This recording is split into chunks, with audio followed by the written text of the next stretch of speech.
Marlon, nasabi ko kasi may nagalit. Ang sabi, Romel! Oo, no? Ang walang paggalang. Hindi siya tinawag ng, huwag na lang tawagin na general eh.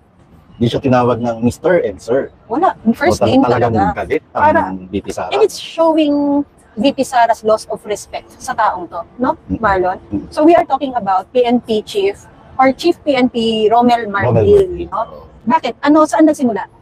Ang kanyang Yung tinanggalan pag-asa? siya ng security. Hindi lang yun Tapos, eh. hindi lang yun.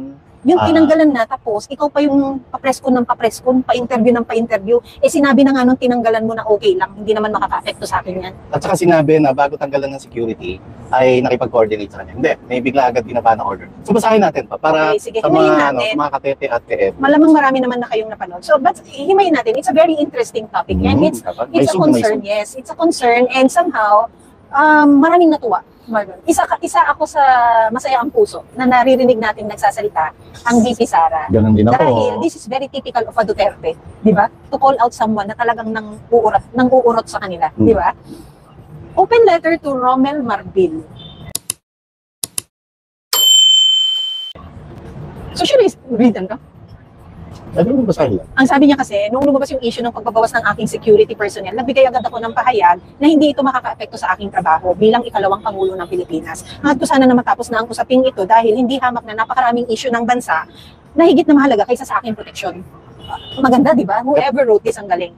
Subalit tila nakatatlong interview ka na patungkol sa akin. Sa isang banda, naiintindihan kita sapagkat natural lang naman sa mga nagsisinungaling na magkaroon ng sari-saring kwento at dahilan. Pero hindi ko na maatim ang tuloy-tuloy na panlilinlang sa aking mga kababayan. Second paragraph, you called him out already and told him na sinungaling ka kasi. Totoo naman yung Marlon kapag nagsisinungaling ka, parang there is a need for you to defend your actions. Kaya mayat niya, ngaw-ngaw ka ng ngaw-ngaw. Sinabi niya with conviction. With conviction, no? Tapos sabi niya, ulitin ko, wala akong problema sa pagbawi sa mga PNP personnel bilang security team ng OVP. Kaya ko magtrabaho ng walang security. Grabe to, no? Yung parang, I can do it, di ba, na on my own. Ngunit, may problema ako sa mga kasinungalingang ipinapahayag sa taong bayan. Ito, nanindigan siya sa taong bayan para dito. Lalo na kung ang mga kasinungalingang ito ay mula mismo sa pinakamataas na opisyal ng kapulisan. Oh my God! Hindi ba parang nandito yung mama sa ginawa nitong Ale? Vice President, mali din naman kasi yung mama. Ang kinantin mo, Vice President, elected.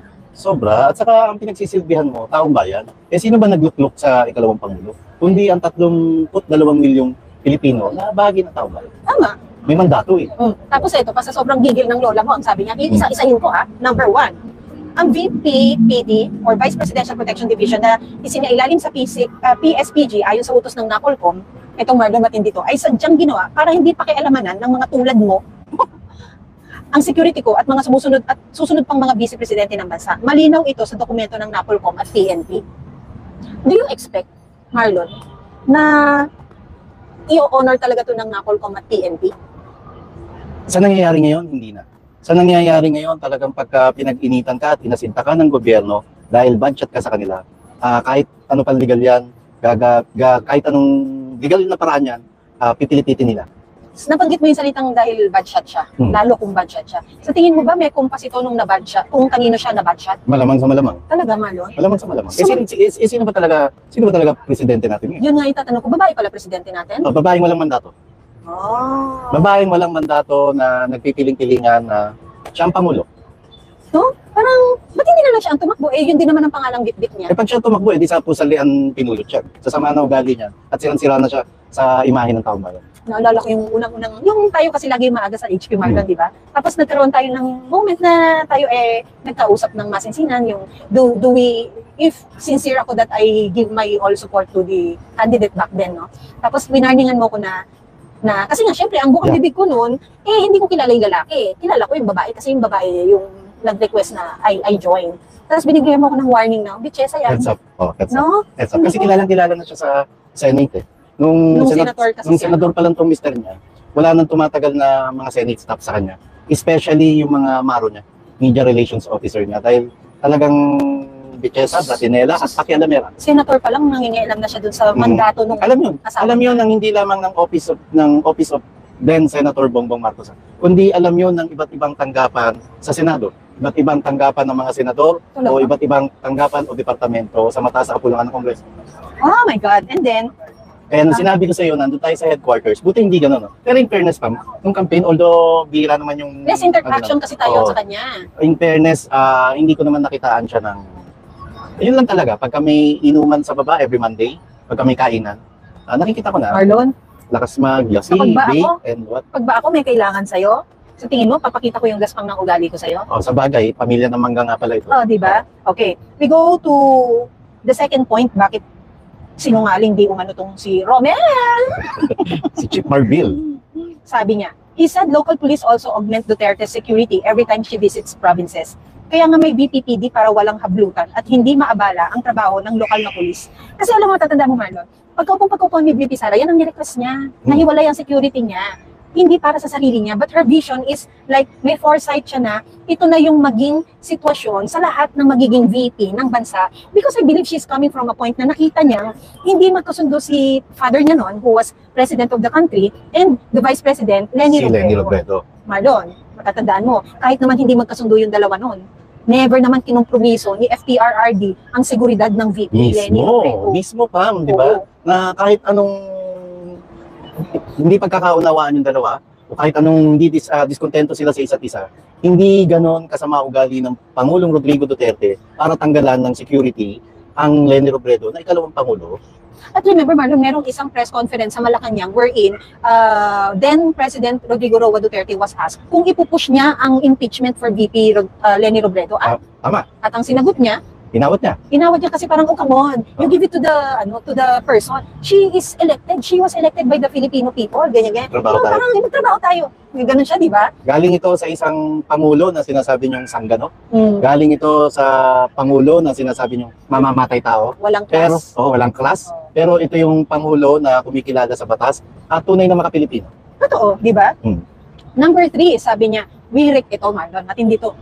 Sabi di umano ni Romel, we requested the office of the Vice President for a possible pull-out of our 75 personnel because we really need our personnel on the ground in the National Capital Region, and they agreed. BS, no? Isang malaking BS as in bull S. Bulsog. Bulldog na busog. Oo. BS. Walang request na nangyari, ang sabi ni VP. Sinabihan lamang ng PSPG ang OVP na kukunin nila ang mga personnel. Marlon, iba kasi yung pinaalam mo sa nagpapaalam ka. Di ba minsan may ganyan ng nanay? Correct. Mga nanay, nagpapaalam ka ba o pinapaalam mo na? Di ba? Correct, Yung wala correct. kang permission, or are you already informed Correct. me? Yung pinaalam mo na sa ayaw mo at sa gusto, gagawin nila di ba? Ito yung nagpapaalam ka na kailangan mo na ng permiso. Na kailangan may approval at kailangan maayos yung pag-uusap ng dalawang partido. Ito pa, pang-apat, ang sabi ni Romel. We don't see Feel na any... feel mo, ha? Gigil kasi. Oo. Uy, ngayon ko lang siya nanamnam, Marlon. Kanina pa, although pa rin tayo busy kanina, Oo. pero sabi ko, tapang na ni VP Sara. Kaya natuwa ako dun sa pag-post mo sa community page natin dun sa statement niya. Ang title mo ay Laban VP Sara. Yes, Galing oo. pa. Yung pala, hindi pa masyado nanamnam yung Hindi message ka, niya. kasi busy din ako, pinost ko lang na ganyan. Kinuha ko lang yung gist, tapos para makagawa ako ng tamang title. Marlon, sabi ni Ma'am Martina, may opa daw sa likod ko. Tingnan mo nga, Asa? may opa daw sa likod ko. Sa likod o sa wakali niya? Sa likod. Hindi ba sa wakali, Ma'am Martina? Sa likod. Tingnan mo nga. Opa ba yun? Di ba otap? Nag-stop tayo mag-report kami. O, game. Basa. Tama yan. Nasaan na ba tayo? Si Ma'am Martina kasi. Turbo. Magkala. Okay, Oh. number 4, sabi ni Romel, we don't see any threat against the Vice President, so we need to reduce the people if they want more. Then we will add if they request it. Ito ang sagot naman ni, parang papalakad pa lang dito yung OPA. BS pa rin eh, no? BS pa rin eh, no? Hindi, okay. Sabi niya ganyan, hindi ba't mayroong malisyosong pagpapalabas ng video footage nung ako nasa NAIA? May security concern to Marlon. Breach of security nangyari kagad sa airport, no? Alam mo- At dapat, kung matino kang PNP chief, ikaw na mismo, Pinaimbestigahan mo motopropyo, pinaimbestiga mo kung bakit at sino naglabas yung video na yan dahil na-compromise mismo yung security at yung privacy ng mga anak niya, ng mga minor. Yun ang inaarayan niya. Kasi ang sabi niya, hindi na baling ako eh. Ngunit nakuha at naisapubliko rin sa naturang video ang aking asawa at mga menor de edad na anak na naging isang malaking banta sa kanilang seguridad. Correct. Alam mo Marlon, naglabas ng statement si Senator Bato, no, supporting VP Sara. Dapat lang. Pero sana pa-imbestigahan niyo tong Mismo. CCTV na to Mismo, sa ang NAIA, no? statement ang nakita ko kanina sa post ni Senator Bato, nananawagan siya sa mga retired Mm. PNP and AFP members na may alam sa security o pangangalaga ng security ng isang VIP na mag-sound off lang para baka pwedeng isampa na maging security ngayon ni VP Sara. At hindi, parang bayanihan lang. Bayanihan. Diba? Yun, Pero may problema tayo dyan. Bakit? Okay yun, di ba? Dagdag ka security. Kasi iba naman VIP, kumukuha lang sa mga Private, security agency, sa mga private security, di ba? Ang problema mo dyan, pag kami gun ban na, pwede ka nang gipitin dyan. Ano ba sa mga panahong ito na magde-declare ka ng gun ban, tapos na ang SONA? Kung magdahilan. Isipin mo, first time ko nga nalaman, di ba lang, pwede tayong i-correct yung mga katete kebon natin. Ha? Ngayon ko lang nalaman na pagka-SONA, nag-gun ban. Natanda ko ba? Nung unang SONA ni PBBM, nagpalabas tayo ng statement about gun ban? No, on the day. On the day. Oo, pero yung ito 3 kasi, days 3 before, days before. Yun, di ba? Ganun sila kapraning, ganun sila katakot. Ang problema, natatakot sila sa sarili ng multo. Eto Marlon, maganda to. Ano ba ibig sabihin ng threat sa iyo? Ang banta ba ay maaari lamang magmula sa external elements? Hindi na ba threat kung ang harassment ay nanggagaling mismo sa mga takuhan ng gobyerno? Sabi, no? Kasi ang isa sa reason niya sa ginawa, bakit pinull out yung mga security aid niya is political harassment. No? Tama. Ito yung tanong natin lagi, Marlon, kakampi pa ba ang gobyerno ngayon? Kakampi ba ang mga nakaupo? Kung sila mismo, di ba? Dahil ito yung sinasabi din natin na if you are not with them and you are against them, they will do anything to compromise your safety. Ang gobyerno ba ito ay gobyerno ba talaga ng taong bayan o gobyerno lamang ng iilan? Diba? Tama. Ito ba ay for the people? Hindi. Or by some people? Oh, yon. Tapos ito yung medyo striking for me here. Dahil pamilya ang usapan, Marlon. Ang sabi niya, tandaan mo, pagdating sa seguridad ng aking pamilya, ako ang magsasabi kung sino ang karapat-dapat. Hindi ikaw. Batas ka lang, hindi ka Diyos. Galing, no? At galit, no? Yan ang VP Sara, parang naalala ko yung ginojombag niya kami.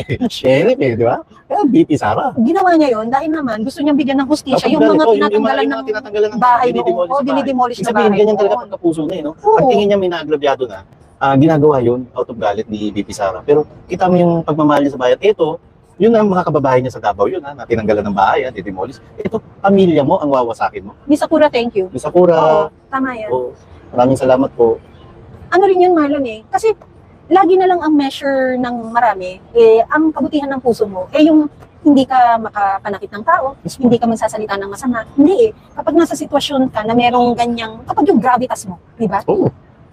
At saka yung grit, GRIT na tinatawag, yung mas malalim pa sa passion, talagang gagawin mo ang lahat masama, manuntok ka, di ba? Manjombag ka, makapagsalita ka ng masama, may pagtanggol mo lang ang isang tao, gagawin mo lahat Kasi hindi mo na kailangan mag-isip Mismo. Saka nararamdaman napupuno na, sa tingin ko to nararamdaman at napupuno na ang VP Sara sa sobrang mga pang-api na ginagawa sa kanya, sa tatay niya, sa mga kapatid niya, at sa kanyang pamilya. Sobra-sobra na yung pang-api na dinaranas ngayon ng pamilya Duterte. Lalong masakit yun dahil sino ba si VP Sara? Di ba si VP Sara yung kinasangkapan nila para ilako yung salitang uniting. Tapos ngayon, ito igaganti nyo. Literal na manggagamit kayo. Diba? Nakakalungkot, nakakagalit at nauunawaan natin kung ano pinag-uugutan ng ikalawang Pangulo. Marlon, kasi she tried so hard na maintindihan or intindihin to even reach a point na sige, let's not make this about me. Kaya lang nagngangaw sa media na nirespeto ka na nga, pero ikaw, you took the opportunity na magsalita ng magsalita, napikon. Di ba? Yung nagpaubaya ka lang, hayaan mo lang, di ba? Pinagkipit balikat niya lang sa una.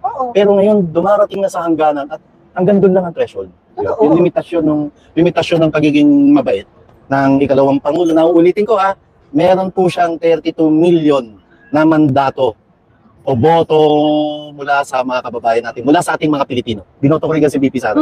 Meron siyang 32 million votes na dapat kinikilala at yung 32 million na to, mas malaki hindi hamak sa 31 million boto na nakuha ng Pangulong Bongbong Marcos. Tapos ang sabi kasi ni Romel, the relief was for police visibility. Alam mo, nasambit na lang ni VP Sara doon. BS. BF Parañaque ba ito? BF as in BF Condominium. Alam mo na nasambit na lang yan, let us spare our people from all the lies. Let us call it what it is, a clear case of political harassment. Ito ay malinaw lalo na't ang saklaw ng relief order ay mga tauhan ng PNP na mayroong trust and confidence ko. Dahil kung hindi sila security ni Pangulong Rodrigo Roa Duterte mula pa noong 2016, ay security ko po ito mula pa noong 2007. Ano ba siya noong 2007, Mayora? Di ba? So, syempre, ang loyalty nga naman ng mga nakadetail na sa kanya, nasa kanila. So, binali iyon ng gobyerno o ng PNP, Marlon, in the hopes na ma-earn nila yung trust and loyalty ng mga to. Pinipilaya nila, binabalian nila ng pakpak ang BP Sara. At higit sa lahat, gusto nilang pasukin yung kampo ni BP Sara at maglalagay sila ng security para gamitin nilang espiya o tanim at makakuha ng internal na impormasyon kung ano ang galaw ng pamilya Duterte ngayon kontra sa kasalukuyang pamahalaan. Alam mo, nagpa-comedy pa nga siya dito. Sabi niya, masyado na yatang mahaba ang sulat ko. Ang gusto ko lamang ay huwag mo na akong banggitin sa mga pagpapa-interview mo. Unahin na natin ang pagtulong sa mga nabaha, ang pakikiramay sa mga namatayan, ang mga may nakakamatay na sakit na nagdarasal ng dagdag pa na mga araw, pagtutok sa kahirapan at gutom, at marami ang ibang problema ng lipunan para sa bayan. Sara Z. Duterte. May PS, Marlon. So, ano yung PS? Asahan mo ang sulat sa pagbabalik ng 45 na pulis na pinili mong nanatili sa akin dahil hanggang ngayon, talamak pa rin ang droga at krimen at nananatili ang takot ng mga Pilipino sa mga daan. Sana naman makatulong ito sa trabaho mo. At laging tatandaan, para hindi makabuhol-buhol ang kwento mo, laging magsasabi ng totoo. Agoy, agoy, agoy! Alam mo, ang naging brand ng gobyernong ito, ng administrasyon na ito, Marlon, kung ano? Sinungaling? Sinungaling. Magnanakaw. At ang sinungaling, kapatid ng magnanakaw. Diba? Tapos, grabe talaga. Tapos, ano sila? Ito ang administrasyon ng puro PRs. Ito ang administrasyon ng lip service. At ito rin yung administrasyon ng Manggagamit. ng manggagamit at kawalan ng utang na loob. Alam mo bakit ko sinabing kawalan ng utang na loob? Sorry kay PNP Marbila. Boss, nung panahon ni... Sorry si DP nga. Lilinawin ko na to. Kasi nasubaybayan ko to. Nung panahon ni PNP Chief General Oscar Albayalde, nung siya ang PNP Chief, si Chief Oka, kung tama ang impormasyon ko o sa pagkakaalam ko, si then Colonel Romel Marbil, siya ang fiscal officer ng PNP controller at ang controller nandun ng pondo. Yes. Siya ang PNP fiscal officer ng controller ng isang unit sa PNP headquarters at siya ang nag-release ng pondo para suportahan niya yung war against drugs. Kung tama rin ang impormasyon ko, sa opisina niya rin ang gagaling or baka mali ako, yung lahat ng campaign lahat ng binigay na suporta ni President Digong Duterte para ibigay yung mga karapat-dapat na benepisyo, sweldo, pasahod at ano pa sa mga kapulisan natin. So nakita ni then Colonel Marbil kung gaano kamahal ng Pangulong Rodrigo Duterte ang pambansang pulisya. Tapos ngayon, itong igaganti niya dahil siya na ngayon ng Chief PNP. Dahil may iba ng amo, dahil may iba na nakapwesto sa palasyo. So usapin pa rin to ng nasan ka? Asan yung Nasan yung konting delikadesa at utang na loob? At yan din kasi yung nakikita nilang example, Marlon eh. You need the Bagay. example, Bagay. diba? Kung ingrato naman ang nakaupo. O bakit, why will you make sense of being a grateful person? Sabagay. Hindi mo na kailangan eh. Dahil nga manggagamit yung nakaupo, edi gamitan na rin yung mga taong niluklok nila. Diba? Kung magnanakaw nakaupo, kaya tingnan mo, talamak ang pagiging korap ng marami, Marlon. Tapos ang mabigat ginagawa nyo to, na alam naman, napanood ng buong mundo, hindi lamang dito sa Pilipinas kung anong klaseng pagtatangka sa buhay ni dating President Donald Trump, di ba? Na may assassination plot. So, lahat ng government officials, particular yung presidente at vice-presidente, ay napaka-vulnerable sa anumang pagtatangka sa buhay. At ginagawa nyo to ngayon kay BP Sara, na dapat nga, yung nangyaring bigong assassination plot kay Trump, ay nagsilbi pang nagsilbi pang gabay para lalo pang paigtingin ang security ng ating presidente at vice-presidente. Pero ang ginawa nyo, pinipilayan nyo ang security ng ating BP Sara. Alam mo, Marlon, nung maliliit pa kami, naalala ko yung elementary, ang father ko noon nasa OFW yung father ko noon. Tapos syempre, kada magbubukas ang eskwelahan, magpapasukan, lumuluwas kami ng Maynila para dito mamili ng bag sa SM, sa Shoe Mart. Wala pang SM sa noon? Ano pa kami noon? Either Carriedo or Center Point. Wow. Ang puntahan. Okay. Dito kami bibili ng shoes, ng bags, ng notebooks, yung mga ganun na, basta nasabi mong lumuwas ka, probinsyana, lumuwas ng Maynila. Laging ang bilin sa amin ng magulang namin ng Marlon, kapag nawala kayo, huwag kayong magtatanong sa pulis. Talaga? Oo, Marlon. Dahil iba ang credibility ng mga pulis noon. For some reason, I don't know, pero yun lagi, probinsyana eh. Okay. Iba sa Maynila, di ba? Pag nahiwalay kayo sa amin, kakapit lang kayo sa amin. Pag nahiwalay kayo, huwag kayong magtatanong sa pulis ha. Magtatanong kayo pag makikita nyo, mabait ang itsura ng ali o mama, doon kayo magtatanong, huwag sa pulis. Bumabalik sa akin ngayon yun na parang, yung you lose your trust and confidence in them. Di ba? Parang yun nangyari sa sa Pulveron video, Marlon, di ba? Sabi nga natin, iba ang tingin natin sa NBI. When you lose, when everything fails, you have NBI, di ba? Eh, kaya lang yung ginawa nilang statement sarsuela or ginawa nilang circus yung pagpapatunay na AI daw yung ganito, pero yung video ang minanipulate nila para lumayo doon sa mukha ng original na tao, di ba? Nakakatawa. So, nawala yung confidence mo doon sa mga ahensyang to. Alam mo sa mga pulis, parang paano mo pa irerespeto itong mga to, no? Kung ganyan yung namumuno sa inyo, clown. Tapos, sorry, sige, go ahead. Hindi, at saka, mismo mga kababayan natin ang nagpapatunay, ngayon na bumabalik uli at dagsa o bara uli ang ipinagbabawal na gamot sa iba't ibang panig ng Pilipinas. Na siya rin naman in-emphasize ni VP Sara, di ba? Tapos yung krimen, kabi-kabila, na alantara ng nagbabalik yung mga snatcher, mga mandurukot, at katunayan, kamakailan lang mismong, di ba? Mismong foreigner pa ang nadukutan sa commercial area na BGC sa Taguig, di ba? Ito yung barometro o sukatan na kung anong klaseng peace and order meron tayo sa Pilipinas ngayon. Na dati kahit papano, ay hindi kahit papano, legasiya ng Duterte administration na naging kampante ang mamayang Pilipino na lumalabas sa kalsada. Naibalik sa mamayang Pilipino yung kalsada. Gamitin yung termino na ginamit ni Ma'am Joey, di ba? Ngayon, wala na naman. Naibalik ang kalsada sa mga kriminal, sa mga masasamang elemento ng lipunan. Ay, nakakaano. Sabi rin naman niya yan, di ba? Despite naman na ang sinasabi mo ay ang pag-pull out mo sa mga pulis na to ay magkaroon ng police visibility sa kakalsadahan, in-emphasize niya na bakit talamak pa rin ang droga sa daan. Di ba? Hindi rin naman ninyo na ililigpit eh. O paano mo maililigpit, Marlon? Eh nagkaroon na ng ganyang takot ang maraming gumagawa ng kanilang mga trabaho na kapag nakampi nila ang isang grupo, nakakampi ng tagaloob, yung pang gumawa ng obligasyon niya o mandato niya ang napapasama. Di ba? Kaya hindi na lang nila ginagawa. May narinig na ba tayong follow-up operation dun sa litagtag disgrasyang drug bust? Yeah. May narinig na ba tayong resolution o desisyon dun sa 19 na PNP full colonels and generals na sa pilitan yung pinag-resign? Hanggang ngayon, ang tingin sa kanila ng taong bayan ay mga sakot sila sa ipinagbabawal na gamot. Samantalang nung bago nyo sila pinagsumiti ng courtesy resignation, ang sabi nyo may mangilan-ngilan. So may nilinis na ba kayong pangalan? At yung mga maruruming pangalan, may nakasuhan na ba kayo? At higit lalo, may napakulong na ba kayo? Hindi ba wala? Wala. Diyos ko. Dahil, sabi nga sa comment kanina, hindi ko lang nakita, we have a syndicated government. Mafia. Mafia. Marlon, sabi, ni Miss Purita Makiling, Ma'am Pam, Sir Marlon, this is out of topic but is of utmost concern. FBI agents are in Davao City. Additional 600 to 800 police will be brought to Davao City. Marlon, kasi una na natin nasabi yan, the other day, na bilang ganti doon sa Pulveron video na ipinilabas, ay di umano ay siyang paghain naman ng posibleng ICC warrant of arrest for FPRRD. Correct. And dito uli nag-flip na pa si PBBM. Walang iniwan to sa sinabi niya about yung sa foreign policy niya. Yeah. Walang iniwan din to sa ngayon na sabi niya hindi niya walang jurisdiction ng ICC ngayon. Pero we'll see this week hanggang next week kung mag-i-start na ba talaga o nag-i-start nang mag-imbestiga ang ICC dito sa Pilipinas. Member ba ang Pilipinas? Hindi siya member. So, why is he allowing that a foreign or an external force like the ICC meddles in the justice system of the country? Dapat pinangahawakan natin yung sinabi ni PBBM na wala silang jurisdiction dito. Yes. So, asan ngayon? Bakit nyo pinapahintulutan? Dahil ganito ito, doon sa Pulveron video. Nilinaw naman ito na hindi galing sa mga Duterte yung lumabas na video. Ano ba naman, kung galing sa mga Duterte, kumpara sa katotohanan, di ba? Pero Marlon, is it also, when you allow the ICC to enter the country and, meddle in the justice system, is it tantamount to saying that the justice system of the country does not work anymore? Parang nilang inamin. Di ba? Parang nilang inamin. At saka, sampal na to sa burokrasya at dahil meron tayong sariling soberenya. Oo, di ba? Bakit mo hahayaan niya na alam mo, hindi ako nagtataka na ayoko mangyari, na may mangyari kay FPRRD, na siya ay mapasailalim sa hindi ICC. papayag ng taong bayan. Totoo Naniniwala ako hindi papayag ng taong bayan.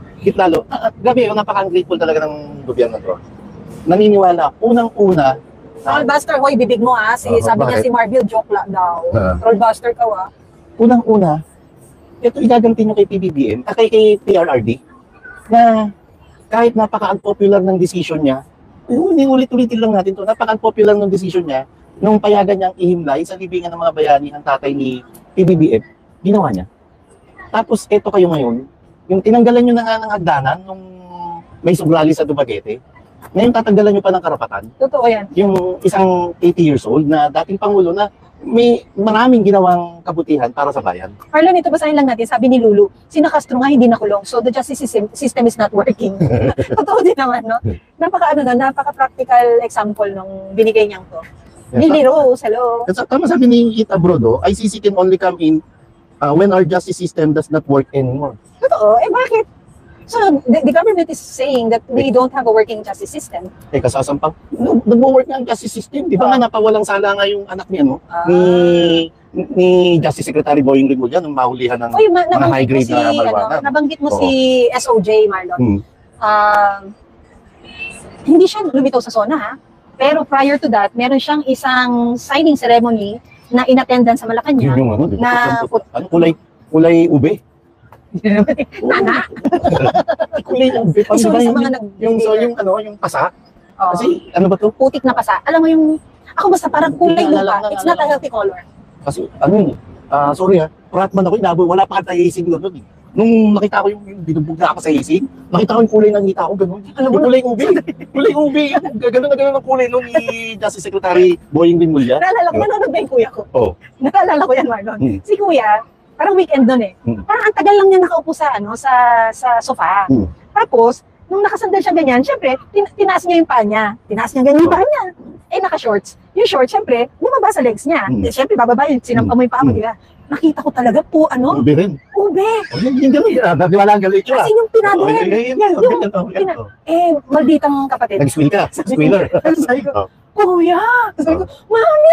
Sabi ko, mami, si kuya. Tinatago nga na, hindi ako mabugbog ng kuya ko.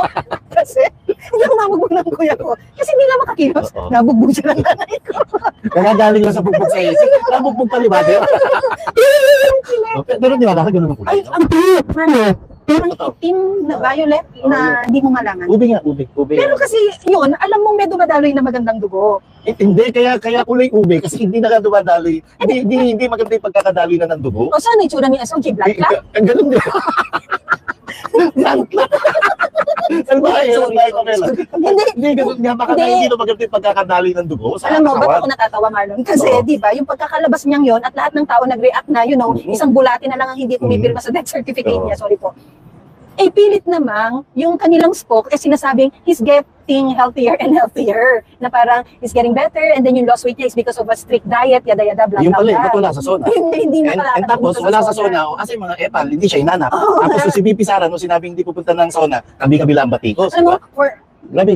kasi SOJ, dumating na sa panahon na kailangan niyang mamahinga, siguro I will be the happiest for him, Marlon, kasi yung mama nagagamit hanggang ngayon sa korupsyon na pipikit ka na lang at mamamaalam sa mundong ito, eh nagpapagamit ka pa rin. Ako nga pa pinuulit ko yung panawagan ko na ultimo sa family niya. Sa Rimulya family, na dapat kayo na mismo ang magsabi na it's about time to, no? Bumaba ka sa pwesto. Resign ka, i-enjoy mo na lang yung quality of life mo, di ba? At sikat ang mga ang mga Rimulya brothers sa pagiging tight yung knit ng family nila, di ba? Na ewan ko, parang pakawalan niyo na po yung kapatid ninyo sa sa impyernong kinalalagyan niya. Impyerno naman talaga ang administrasyon na tumalang mo kung ginagawa. Thank you kay Chico Kael. Ay, si Chicho! Chico Kael. Talaga. Kasi siya sabi, nagpakulay. Like and share daw. Akala ko binawi niya yung niya, pakulay niya eh. Malaking bagay po pagka-like. Yan. Pagka light moment tayo, malang kikwento ko kung bakit kami ni kuya ko hindi magkasundo bilang magkapatid ng bata. Ganon? Ako talaga kasi ako. Kontrapelo. Oo, kontrapelo talaga. Ngayon naman, kontrapelo yung tsura. Sa totoo lang, Marla, yung kamo yung sa cartoons na kapag sinuntok tapos makikita kang parang star. Yung may isa-star. Nakakita ako ng star. Sinuntok ako niyan eh. Suntok o asin? Talagang dito sa ulo. Baka naman kornyat. Hindi, suntok. Talagang may nakita kang parang star. Sobrang buwisit sa'yo. Oo, kasi tinawag ko dati, sabi ko, sabi, kuya naman yung girlfriend niya, kamukha ni Mr. Bean, yung gano'n. Hindi man lang yung malika ni Mr. B si Teddy. Oo nga, meron siya manito. Sinuntok niya ako. Talagang nakakita ako ng Salbahe Pamela. Ewan ko ba ba't salbahe ako nun, hindi ko alam bakit. Dami na viewers. Sabi ni, thank you po. Sabi ni, sino yun? Pero alam mo, overall, Marlon, I'm very happy that VP Sara is already starting to speak up. Ano to? Baka ito na yung hudyat. Ito na yung panimula, no? Nakabalik na ba? Yun ang tanong, nakabalik na ba siya sa bansa? Pero kung ako, honestly, hindi mo na ako maglalabas. Ikaw o siya? Kung ako tatanungin, ano lang to bagay tayo lang naman nagkikwentuhan dito. Kasi sigurado ako wag naman. May nagplanong masama kay VP Sara sa security. Alam mo Marlon, nakaplano na yan. Huwag naman tayo magtanga-tangahan. And sana hindi nagpapagamit at hindi magpapagamit ang pamunuan ng PNP o pamunuan din ng AFP and intel community. Grabe naman yung nagsabing barako daw ba ako nung kabataan ko.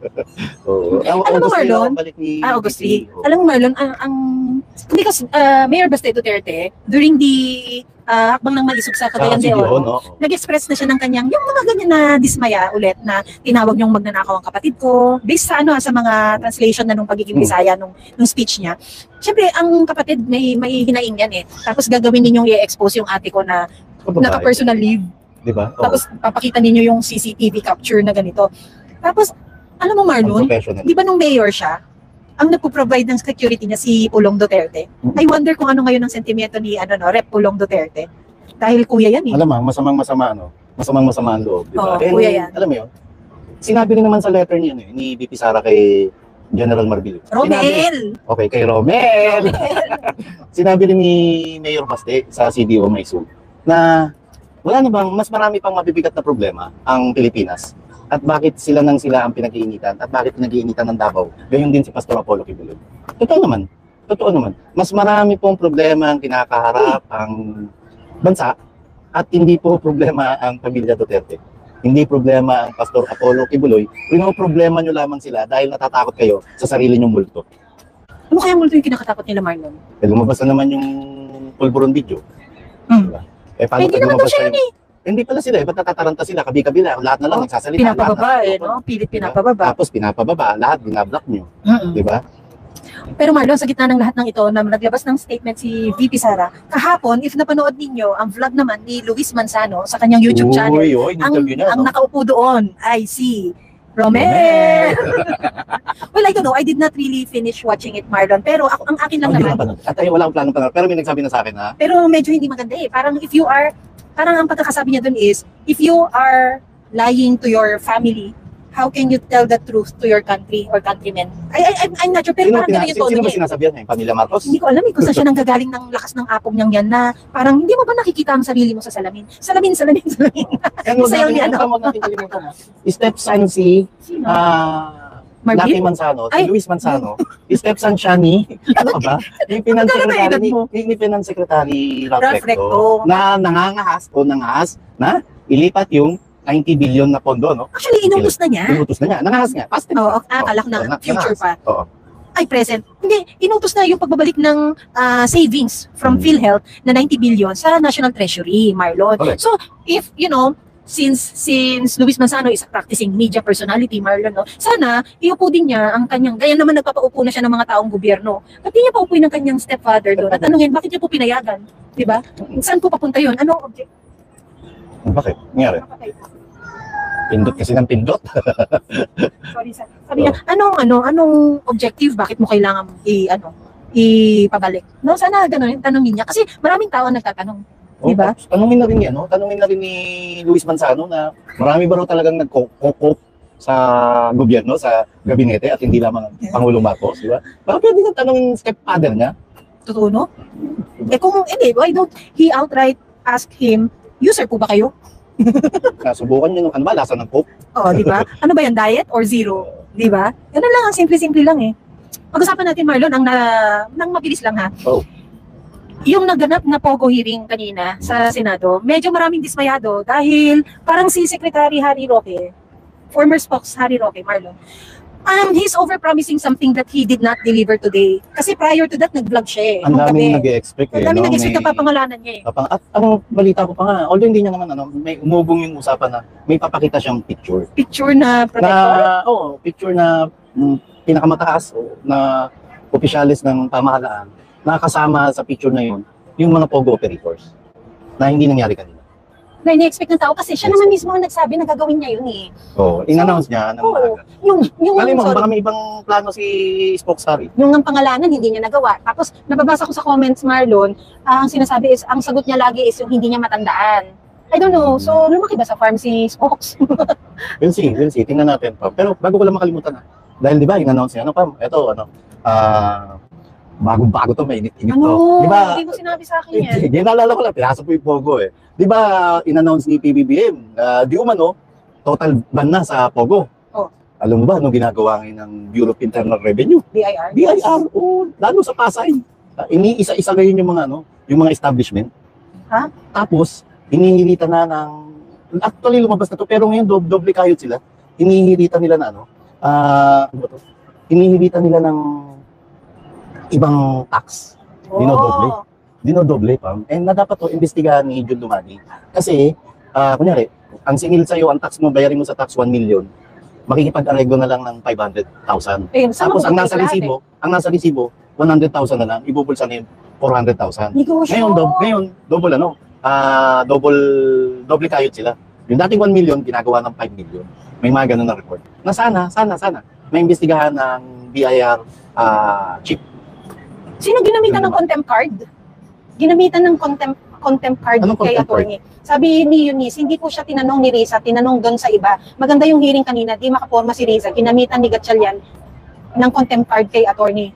So, parang, I don't know, whatever you say here can be taken against you. You'll be charged. You'll be, Sabi ni CRTV, feeling ko iniwasan niya na makontempt siya kasi alam niyang palagi siyang binabara ni Ontiveros. Pero lawyer po si Spokesman. Pero Marlon naman. Diba, napanood na natin yan. Okay. Si Ka Eric at Doc Lorraine na nagtanong lang kung totoo ba na ang, ang travel fund ninyo ganito, pinakulong. Si former PIDEA agent Morales Marlon na resource person. Diba, resource person, kinulong ninyo. Ito yung mga... Parang ang pangit na presidente, no? Oo, at saka, di ba, bakit pa kayo magsasagawa ng mga ganyang hearing kung alam naman natin bababuyin mo rin? Ikaw naman babatas, siya rin magiging dahilan ng pagiging baboy ng proseso. Diba? Yeah. Kaya Marlon, makikita mo yung kalidad ng mga nakaupong mambabatas ngayon na masasabi mong panahon naman na palitan na natin yung mga lintik na yan. Diyos ko. Sa mga nangyayari to, Pam, naniniwala ako na marami o parami na ng parami yung mga kababayan nating namumulat ngayon na sa susunod na halalan, hindi na uli sila boboto ng dahil lamang sa popularity, kundi boboto sila ng bagong muka, bagong politiko, at yung tunay na may paninindigan sa bayan. And speaking of that, ngayong ginaganyan na lantaran na yung pang-api kay VP Sara, ano pa rin uli ang ginagawa ng mga DDS senators? Mga boss, anong petsa na? May DDS senators pa ba, Marlon? Uy, well, nakakita tayo. Utang na loob, kanina binanggit natin utang na loob. Utang na loob para sa bayan, panindigan nyo na karapat dapat kayong hinalal ng taong bayan. At ang nag-endorso sa inyo, ang Pangulong Rodrigo Duterte, tapos ngayon tigil tahimik kayo. Nakasiper ang mga bibig mo. Marlon, maraming salamat sa 2,000 live viewers. Nakakatuwa. Ito lang, Marlon, nakakita tayo ng pagbabago sa approach ni Senator Bato sa kanyang pagre-recalibrate ng kanyang loyalty sa PDP. Dahil ngayon, siya ay mas gearing towards his party na PDP. Yeah. No? Tapos, yung suporta niya kay VP Sara, very vocal siya doon. Diba? Pero kulang gamitin niya. Okay. It could be a start. Okay yun. Sige, i-comment natin siya ron. Pero kulang kasi ang mga senador, may mga personal privilege sila. And pwede sa pamagitan ng privilege speech sa plenaryo, sa session hall, kundi na nila ng harap-harapan, hayagan yung persecution na ginagawa nila ngayon sa pamilya Duterte. Yun lang. At open lang naman ang session, malay mo naman, he will take the opportunity once all this is over. Although kinakalendar yan, pero pag-insisting ang isang senador na i-deliver niya ang kanyang privilege speech, magpapaalam lang sa majority leader yan. Sino ba majority leader? Si Senator Tolentino. Ano ba partido ni Senator Tolentino? Di ba PDP? Although, pinakiusapan sinabihan na siya ng bagong PDP president na si Senator Robin Padilla na bumitin na sa partido para hindi ma-compromise yung role niya bilang majority leader. Kasi ang majority leader, siya yung... Have to be admin, di ba? Admin, ma-admin ka di ba? Senate officers ka, official ka, di ba? So ikaw rin yung kukumpas ng plenaryo. Ikaw yung pwedeng tumawag o ikaw yung pwedeng mag-recognize at mag-acknowledge bago i-acknowledge ng presiding officer na Senate President. Si majority leader ang tatawag sa kapwa niya senador kung sino gustong magsalita. At kung talagang gugustuhin ng mga DDS senators, isa-isayin natin para maging particular to. Senator Bongo, Senator Alan Peter Cayetano, Senator Bato de la Rosa, Senator Pia, Senator Villar, yung mga nakakapit dati sa these are not the PDP senators. Hindi sila PDP senators. Kaya nga sinasabi natin DDS senators Kasi mga inendorso sila ng Pangulong Rodrigo Duterte noong mga nakalipas na kampanya. Kaya naiboto sila ng taong bayan. Nasaan na kayo ngayon? Bakit nananahimik kayo? Isang privilege speech lang na kinukundina nyo, yung persecution na nangyayari sa pamilya Duterte. Sapat na. Higit lalo, magpakita na kayo sa Maysug. Bakit ngayon, nasa ng mga prinsipyo nyo? Galing ka sa ballpen? Mga nawawala kayo. Hindi, naiinis ako sa ballpen eh. Kulay, ewan ko. Hindi, Marlon, ito, basahin ko lang yung sinasabi ni Sir Lucrecio Rebugio. Pamin, Marlon, napanood nyo ang Pogo hearing kanina, Harry Roque. If not, you watch the replay to be able to comment confidently. I think in passing naman, makikita mo sa flow na medyo merong hindi ginawang mag-exert ng effort from Spokes Harry. Kasi Sir Lucrecio, remember, when Expedea Jonathan Morales tried his way to be able to say na meron pong isang certain lamb na nakikialam at lamb na nagsabi sa video ay sa CCTV na siya ang magpapapatay sa akin. Yun, di ba? Kapag nakita mo yung opportunity na magsalita.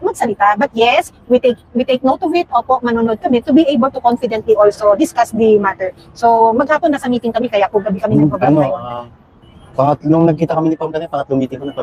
Ikaw rin eh, no? Oh, babad na ako, no? Apat na to. Anyway, ayun, yung tiwala, nandun pa rin naman yung tiwala kay Attorney Harry Roque. Being a lawyer, napakagaling na lawyer niya, alam ko. And siguro tinatansya niya kung bakit na nabigo yung taong bayan na ilabas yung o marinig sa kanya yung dapat gagawin niya sana sa hearing kanina. And we'll see. Baka sa susunod, gawin na ni Attorney Harry Roque. And naniniwala ako na hindi nila mapipigilan din ang bibig ni Attorney Harry. At Marlon, di ba, kapag merong ganyang injustice na hindi mo nasabi ang saloobin mo, sino ba ang takbuhan ng maraming tao? Sino? Magpapa-interview yan for sure kay Madam Marlica. Tama. Na-mention naman din naman ni Ma'am Marlica na gusto niyang maiupo nga at ma-interview ng tama. At nakasuporta all the way si Ma'am Marlica sa ipinaglalaban ni Attorney Harry Roque. Ang ano dyan kasi, ang unfortunate dyan is, lagi na nila naging panakot, Marlon, yung contempt na ikukulong, na ganito. Kaya nga naging ano siya, naging kangaroo court na. Totoo yung sinasabi ni Ka Eric naging kangaroo court na ang Congress at ang Senate. Ba't hindi nyo i-contempt yung tunay na may kasalanan kung nasa likod? Bakit binaha tayo nung nakalipas na bagyong Karina? Hindi nyo ipatawag sila, hindi nyo imbestigahan. At mas mabigat itong usapin na to. Mas mabigat na usapin nito dahil maraming buhay ang namatay. At maraming ari-arian ang nasira. At maraming pamilya yung nawasak, tinanggalan ng pag-asa, kinabukasan. Dahil lamang sa kapabayaan o nakawan na nangyari, kaya pumalpak at hindi gumana ang pinagmalaki nung nakalipas na SONA na 5,500 flood control project. Sabi ni Chicho Kyle, third floor studio is the new OFW Philo News. Philo is the Filipino news. Parang the new TFC channel. Wow. Diba? Salamat! May bagong TV yan eh. Malaki TV nila ngayon eh. Alberto Ang, admire your vlog, hard eating, which should be. Take care. Salamat po. Mag-ingat din po lahat. Pero Marlon, yung ginagawa natin, delikado to. Risky to. Martin Malagayo, ang galing ni Gatchalian mag-imbestiga sa Senado. Pero yung kainan ng... Uy, huwag na ano yan. Ha? Okay. Oo. Huwag mo ganon, yan nyo na. Hindi nakapagsalita si Agent Morales kasi parati siyang kina-cut off para di makapagsalita. But he was able to manage it and made this way na nasabi niya yung mga dapat masabi. Sabi ni Self-Love Rowena, mag-donate po ang mga OFW para po sa budget ng security ni Madam BP. Kahit maliit lang ng amount, tutulong po kami. Nakatawa. Madaming pro-VP Sara kasi, tapos ginaganyan nila yung tao. Masyado nyo inaapi nyo. Ito ginaganti nyo, nakakainis eh. Diba? Konting respeto at konting pagtanaw lang ng utang na loob. Yun lang yun eh. Imagine Marlon, isa sa mga points na sinabi niya kanina, hindi kagaya mo, hindi ikaw Romel ang magsasabi kung ano ang karapat-dapat Batas ka lang, hindi ka Diyos. Batas ka lang, hindi ka Diyos. How much more kung ginawa na ng gobyernong ito yung kinatatakutan ng marami na gawin kay FPRRD. So ano to? Prelude na ba to para arestuhin ang dating Pangulong Duterte? Ako, I have a very strong feeling that she needs to parang taasan niya yung level niya na magsabi ng dapat just to keep her family secure. Siya yung pinakamataas ang pwesto eh. Di ba? Mahiya naman kayo. Binoto yan, ginaganyan, binababoy niyo. Pero hindi nagpapababoy, Marlon. Yeah. Yan ang maganda dyan, hindi ka magpababoy. Tingnan nyo naman guys ha, have you seen that video wherein naka-ambush interview ang media kay Romel? Habang lumalabas siya ng utot, di ba? Ayaw magsalita, kung ng lolo nyo. Hindi siya nagsalita, ito.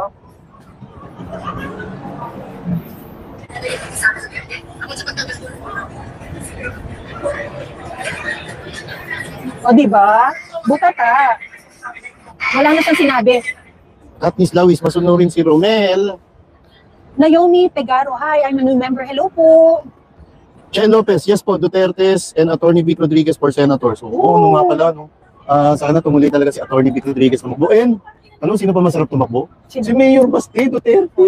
Inapakabo yan. Feeling ko merong inuunti-unti na ni Mayor Baste yung pag-express ng intent niya eh.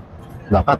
Kasi, unang-una, magiging referendum to para kay Pangulong Rodrigo Duterte at para patunayan na legit yung 32 million na nakuwang boto ni VP Sara Duterte nung nakalipas na eleksyon, na kung sino man ang i-endorso ni Tatay Digong, katulad ni, sana, magdeklara ng Atty. Vic Rodriguez at saka si Mayor Baste Duterte. Pag nanalo sila, patunay ito na gumagana at ganun pa rin ang Duterte Magic. Pangalawa, pag nakapasok sila sa Senado, gugulo buhay. Ng Tambayuda Group, ng Team Tambayuda, di ba? Sa galing magsalita ng dalawa, sa talino, saka yung ang higit sa lahat yung puso. Nabanggit mo kasi Marlon ha. Nakikriticize ngayon si Speaker Martin Romualdez dahil dun sa kanyang relief operations na ginawa sa mga nasalanta ng Karing Typhoon, wherein ang isang truck na pagkalaki-laki ng kanyang tarpaulin na may pangalan niya, ang bit-bit na mga kahon, nakalagay DSWD. Nasaan ngayon yung mga tatak mo na MR, tapos yung hindi man lang sa sarili mong bulsa nang galing yung relief goods. Di ba? Nakaasa ka din pala sa gobyernong hawak mo. At ito ba ay patunay, Marlon, na ang ahensyang DSWD, talagang siya ang nagmamanipulate para ganun karami yung kanyang, yung kanyang mga goods sa truck na yan? Pwede mo sabihin na ito, pakitang tao lang, no? At ito, dahil lamang sa politika at namumulitika ka, no? At bukal sa puso, mas kahanga-hanga pa yung mga maliliit nating kababayan na nagdodonate mula sa sarili ng bulsa. Dahil itong ginagastos ng mga politikong ito, hindi naman nila pera yung ginagastos nila. Samantalang yung mga nagdodonate dito sa tabang ng Maysug, no? Personal. Kanina lang, may nag-o-offer, mag-ambag-ambag na para naman sa security ni VP Sara, no? Yun yung bukal sa puso, eh. Ito, bukal sa bulsa ng taong bayan ang gagaling.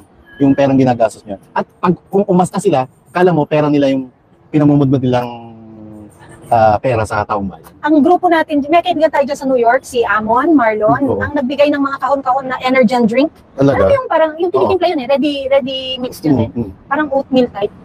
Basta energy drink na merong oat, something. Nagpadala siya ng kahon-kahon at tayo ang napili niya na maghatid dahil nasa New York siya, maghatid nito sa mga relief sites na meron malapit sa atin.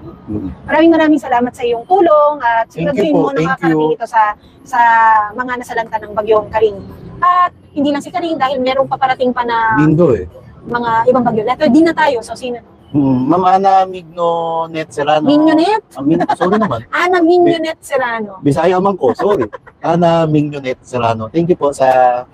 very kind words yung binigay niya doon sa nag-handle ng kanyang order sa Canada. Proud daddy! Pakita mo naman, ha? He was raised well.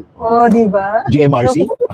Natatawa ka? Busog na busog sa GMRC at good manners and right conduct. Pero nagpa-paddle, pero nagpa-hazing. Part of growing up. Alam mo, proud ako being a frat boy, being a frat man. Kasi yun doon din hinubog yung pagkatao mo eh. Ano frat mo? Scouts Royal Brotherhood, mga brother sis. Kuya ko, ano nga ba? P Omega something. Kayo Omega. Something like that. Iba yung kasi iba yung connotation ng mga non-fratman ng mga barbarian. Pero pag ikaw fratman, iba? Hindi dahil sa hazing, hindi dahil sa gulo. Iba yung orientation. Bakit kailangan? Nalo yung... Bakit kailangan hinihazing? Tradition eh. Ba ang naging tatak ng kapatiran? Yung hindi, sakta inabot namin, hindi. Ano ba topic natin? Ba't tayo? Hindi tradition. Anyway, may anti-hazing. Hindi kalokohan yun. Yung kasutilan na hindi kalokohan. Release, may namamatay nga sa ganyan, Marlon eh. Kasi yung diba iba sobra. Yung pati yung kapwa na nila ang nagpapanik at, di ba yung recent na nangyari na hinukay o tinry nilang ilibing yung Marami. Pero iba yung feeling ng yung feeling na nakaligtas ka, na survive mo. May ganun kang proud na. Kung hindi ka nakaligtas, hindi mo na survive. Tawag doon, iwiwi. Sorry, hindi nakaka-relate ko. Katete kay Ebo natin. Oo nga eh. 2000. Thank you. Kay BP Sara po, lagi po sila mag-iingat dahil next in line na leader ka namin. Kasama ka po sa panalangin namin. Yes. Mga katete kay Ebo, please. Isama po natin sa panalangin yung kaligtasan ng ating pangalawang pangulo, sampu ng kanyang pamilya Duterte, yes. Sambayan ng Pilipinas. Yes. Kasi yung mga mahal natin sa buhay. At siyempre yung pinakamamahal natin Pilipinas na sana sa isang araw, sa mga susunod na araw, makamit na natin yung inaasam natin tunay na pagbabago. And to this administration, whether you like it or not, VP Sara is the next president. Mismo. So accept it, take it. Diba? And play fair. In life, play fair, diba? Ako po si Pam. Ako si Marlon. Narito po tayo sa third floor studio na Mind Your Own Opinion. Please don't forget the LSS. Like, share, and subscribe yung DSA na. Gusto ko yan. Gusto ko yan. Sorry, Pam. Sorry. Nakakatawa ko. Don't skip ads. May pa-short video ko. Bakit yung mga tete ka, Ebon? Okay ka lang, Pam. Nasunod ako sa laway. Ulitin ko, don't skip ads. Sorry, ang bad ko. Tinawalan ko si Pam. Sorry. Maraming salamat po. Thank you.